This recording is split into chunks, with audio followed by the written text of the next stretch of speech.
Welcome to another MLS Round-Up from We Are Soccer. I'm Craig Hearn, and I'm joined by Soccer Syndicate Scout Brooks Lambier. Brooks, welcome back to MLS Round-Up. Another crazy week of MLS games, goals, and news. You ready to jump in and chat, my friend? Yeah, let's get to it. A crazy week of MLS, as you said. A lot of movement in the standings, Yep. and we're getting close to the end of the season here. I mean, we got a little less than maybe a month left till the playoffs are decided. And New England Revolution have been the first team to clinch a playoff spot. They're so far ahead, and looks like they're going to win the Supporter Shield. So let's jump in here and talk.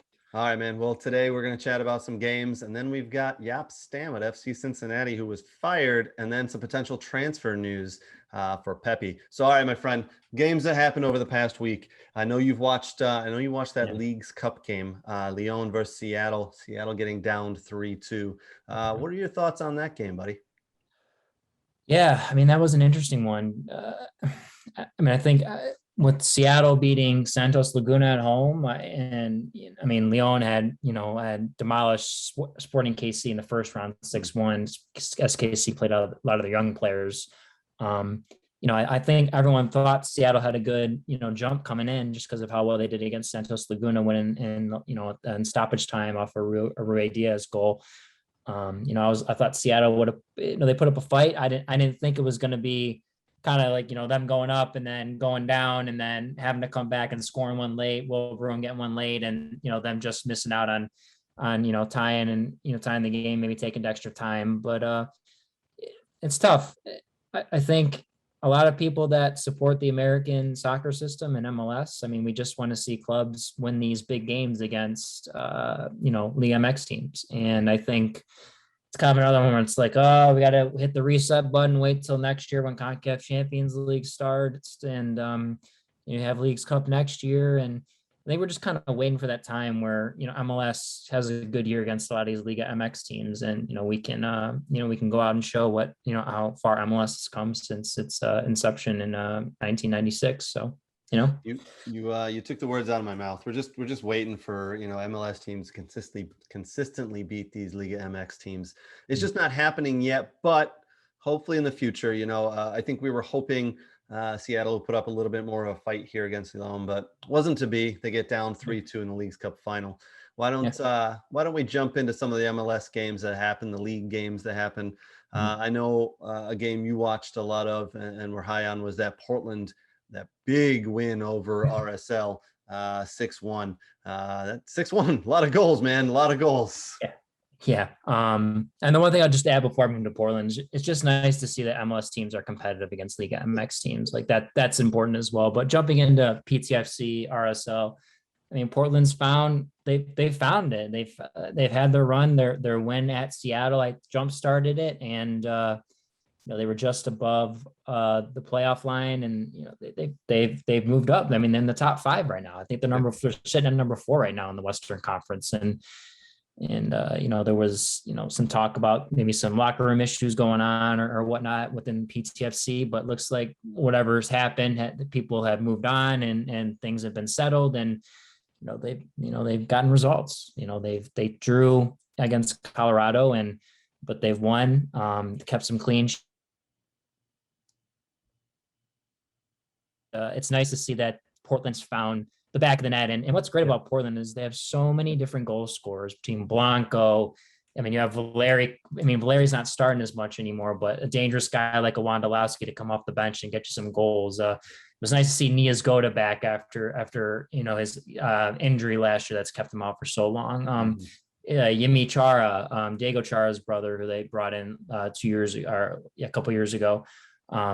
Him scoring goals, Diego Chara getting in there, scoring one. It's good that the goals are coming from all over the place right now for PTFC. So, hopefully they can keep the momentum going, and it's going to be close. Up in that Western Conference. I don't think they'll catch, SKC or Seattle. I think they're a little too far, but I mean, if you can get a nice top 4 finish, good playoff spot, get a home match for the playoffs. I mean, that's what more could you want?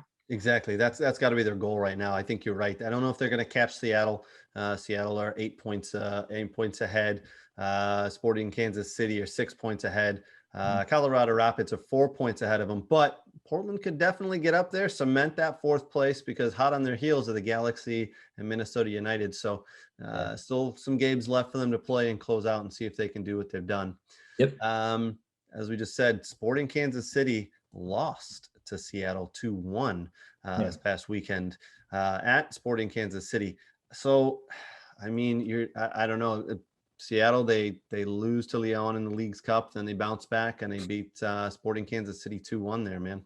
Yeah.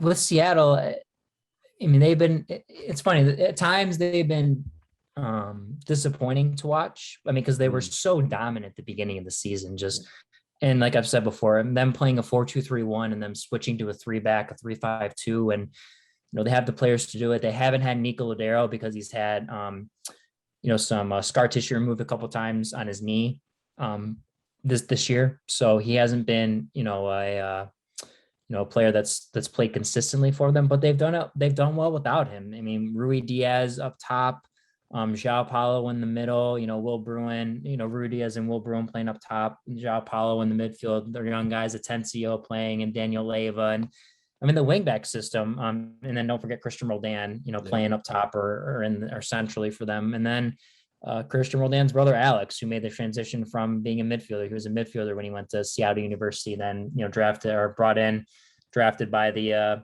Sounders, and moved to right wing back, and he's done well. And the back three have done really well. Arriaga was kind of a question mark at times when he was first brought in, making a lot of stupid fouls and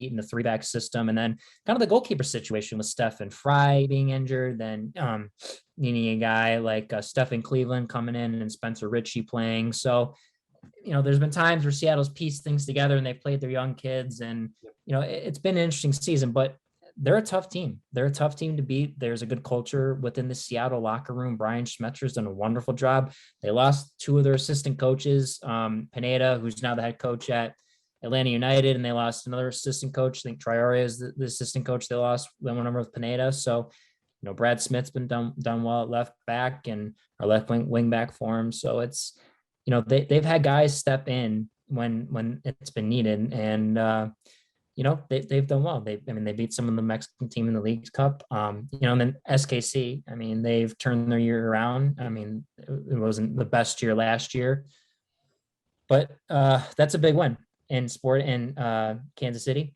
That's a huge win. That was probably one of the bigger games that Sporting Kansas City's played in the past couple of years at home. That's meant a lot. And, Seattle wins 2-1, and they jump on top of the Western Conference table. They jump over Sporting Kansas City, and it's not easy to play against Sporting Kansas City and the Peter Vermees team, because they're very well coached. Yep. Let me ask you a quick question based on everything you just said there with Seattle. What do you feel is their best system? What's their best formation? What should they be playing? The 3-5-2? Should they be going to that 4-3-2-1?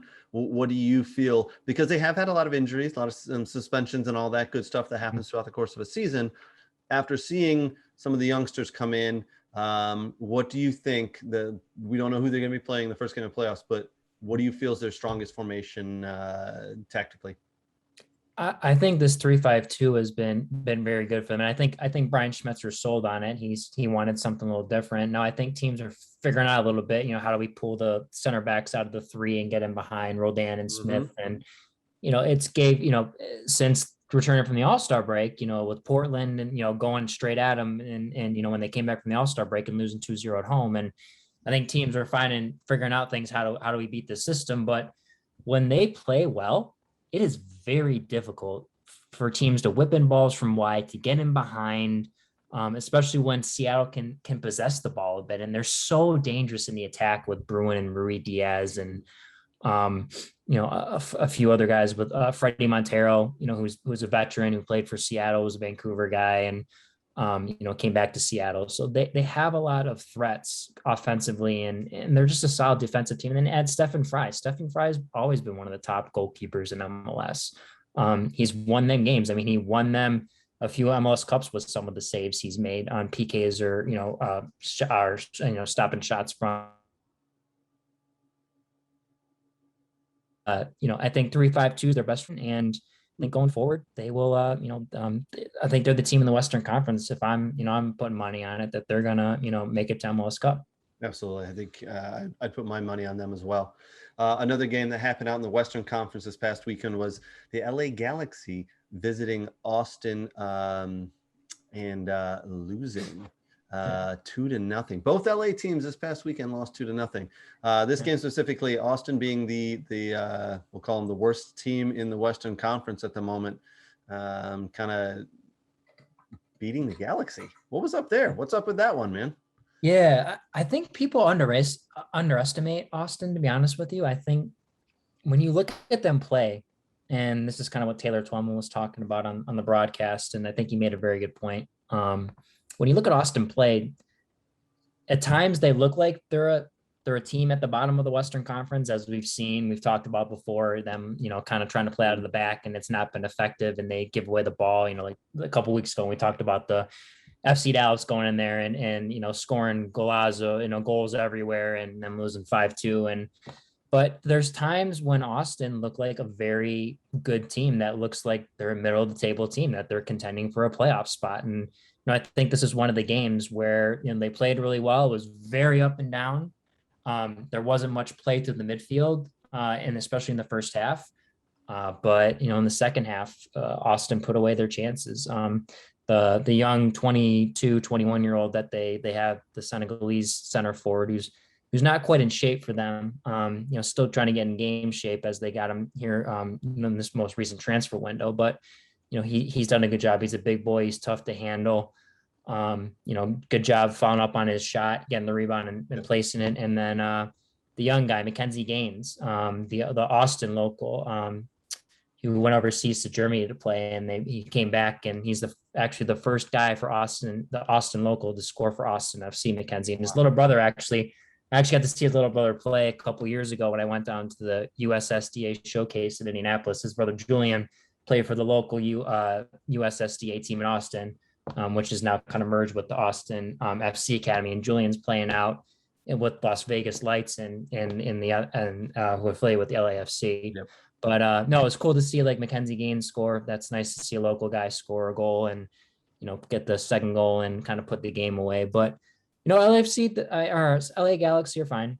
I think Greg Vanney has really turned that team around. He's given them an identity. He's given them a culture. He's helped Chicharito, put players around him that fit what they need to do, soccer IQ wise, and getting him the ball in the spots he needs, because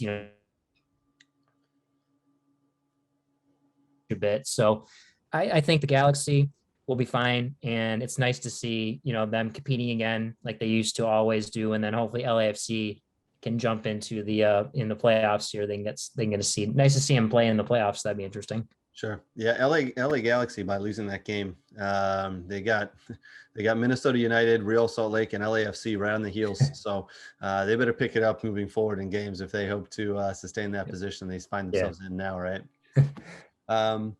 Another game that happened this weekend, less about the game and more about what happened after it. DC United went and beat FC Cincinnati 4-2. And on Monday morning, Jaap Stam, coach of FC Cincinnati, found himself out of a job. I just want to kind of read you some facts here. Jaap Stam's had one win in the last 16 games for FC Cincinnati. And now the interim for the interim basis, Tyrone Marshall has been appointed as the caretaker manager there. I mean, FC Cincinnati have won 4 out of 25 games. Their record overall this year is 4-13-8.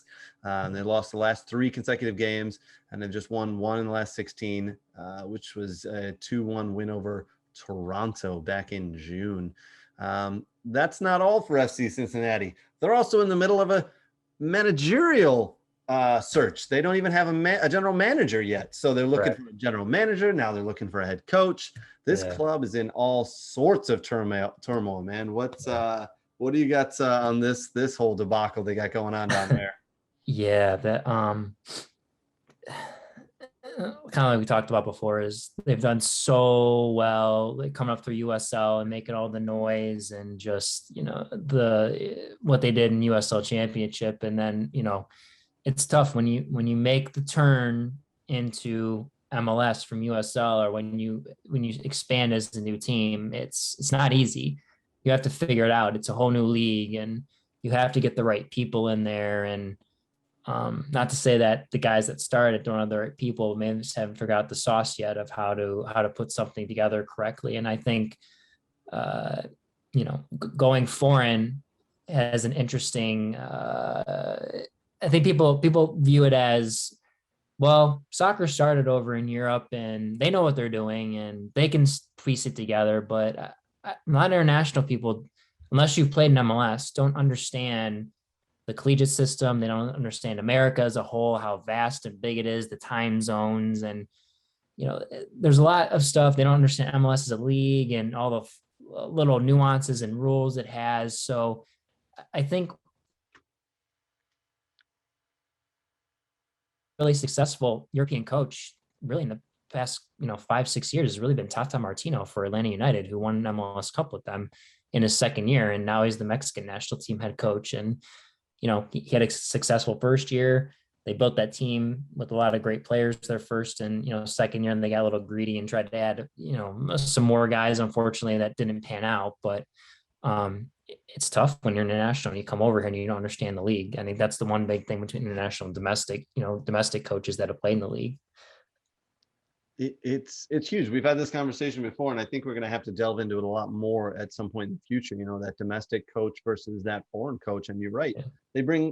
Owners bring over these foreign coaches because they have a big name, or because they're from somewhere in Europe that they know the game. They'll be able to revolutionize their club and their team. And it doesn't happen here in the MLS because players come from everywhere: college, lower divisions, and playing nowhere. I mean, and then what foreign players can you get that's going to fit into the style of play here? It is such a unique league where foreign coaches just don't do well. And Jaap Stam didn't do well. Exactly. Him and his two assistant coaches find themselves out of a job, and now they're on the hunt for a new coach. But I believe FC Cincinnati, they said this morning after firing Jaap Stam that they're going to find the general manager first. And at the end of the season, he will be in charge of finding the new head coach. I think you and I can both correctly, or both give a little advice to them and say, hire someone domestically, hire an American guy, or if he's foreign, at least someone who knows how the American system works, right? Yeah. And I think you turn to someone like what Atlanta did. Like I mentioned earlier, like getting Pineda and the assistant coach at Seattle, and then the other assistant coach bringing him on. I mean, I think Atlanta was like, listen, we've gone through, the Dutch coach who was just fired from the Dutch national team. Went through him, and then Heinz, they didn't work out very well, and Tata Martino was successful. Tata Martino was successful, and two big international names that weren't successful, and then you're just kind of like, I think maybe we need the guys to know the league, because they know our, they know the league. B, they know our academy system because they know that Atlanta has a strong academy system. And, and I think that's just the move that's maybe FC Cincy needs to make after, going with, a recent guy that's international. So it's tough. I mean, it's there's no one answer for it, but you need someone that understands the league. Because again, international coaches understand like about salary caps. You have a salary cap. There's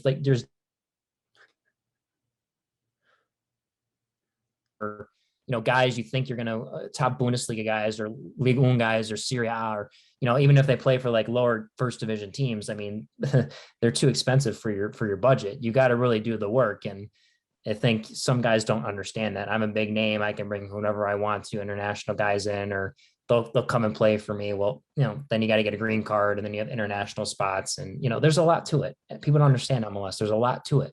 Absolutely, you're right. There is. Yeah. A player who will be leaving the MLS soon, the young 18-year-old Ricardo Pepi. It's been reported that clubs in Italy, Germany, Netherlands, and England are all chasing the star forward, with a record-breaking MLS transfer looking set to go ahead.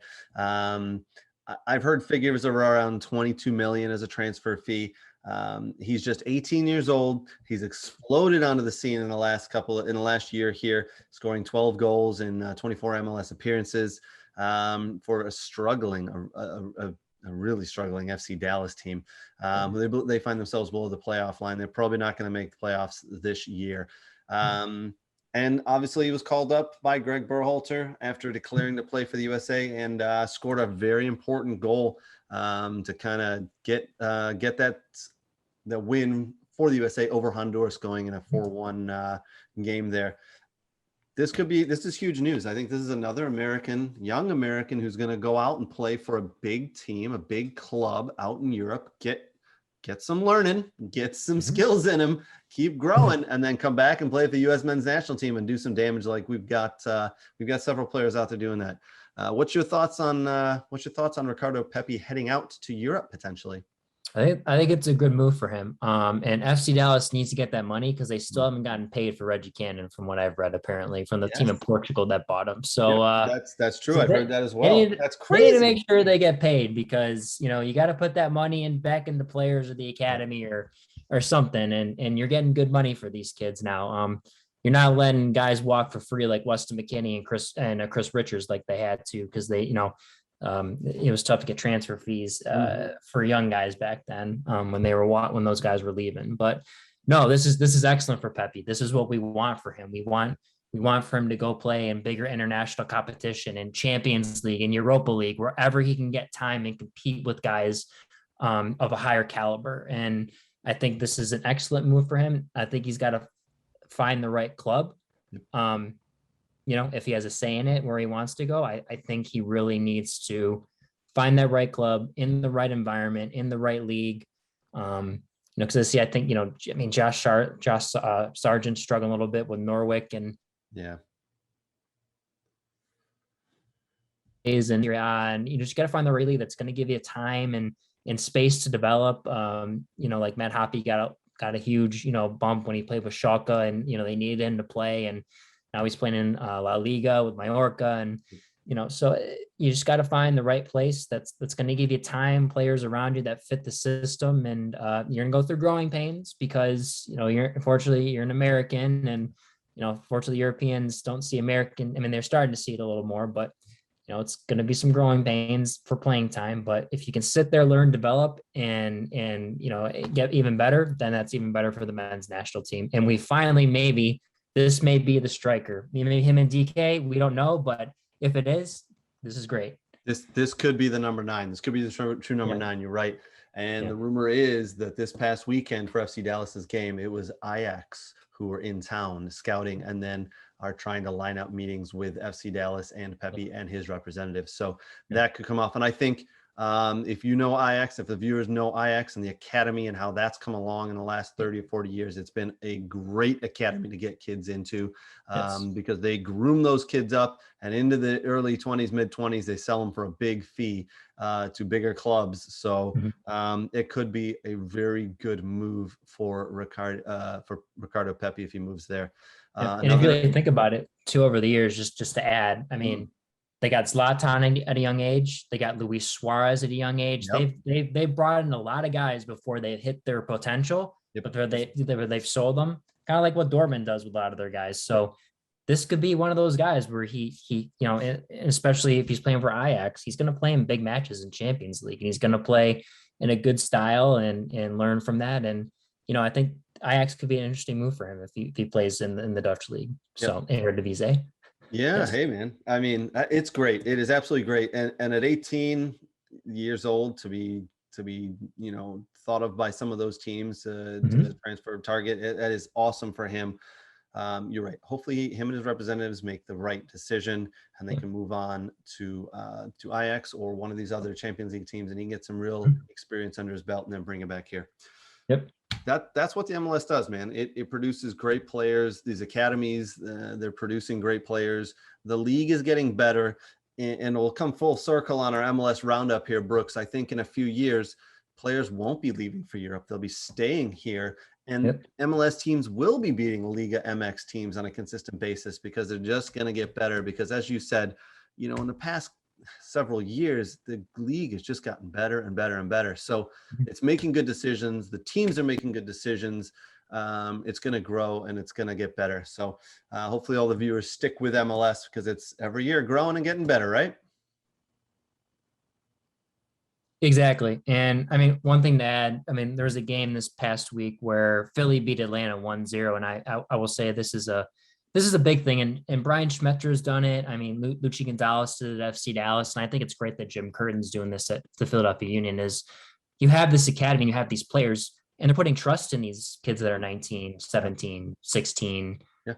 20, and Jim Curtin, I mean, up 1-0, these guys were subbed on at different times, but you bring in a kid like Paxton Aronson, Quinn Sullivan, Anthony Fontana, Jack McGlynn. You take out guys like Shabilko, Santos, Martinez, like veterans that you want to play in those big matches to get those points. Mm-hmm. And now that, Philly's won that, they've kind of bumped back up the table. And I think Atlanta has fallen back underneath the playoff line in the Eastern Conference. Orlando City's dropping down as well, but, they're playing against guys like Ezekiel Barco, Arujo, who they just signed, Sosa, Jackson Conway, Mulraney, Guzan. They're playing against Miles Robinson. Like these are very good players that play for their national teams, and I think that says a lot when a coach has belief in young players that your academy system's working.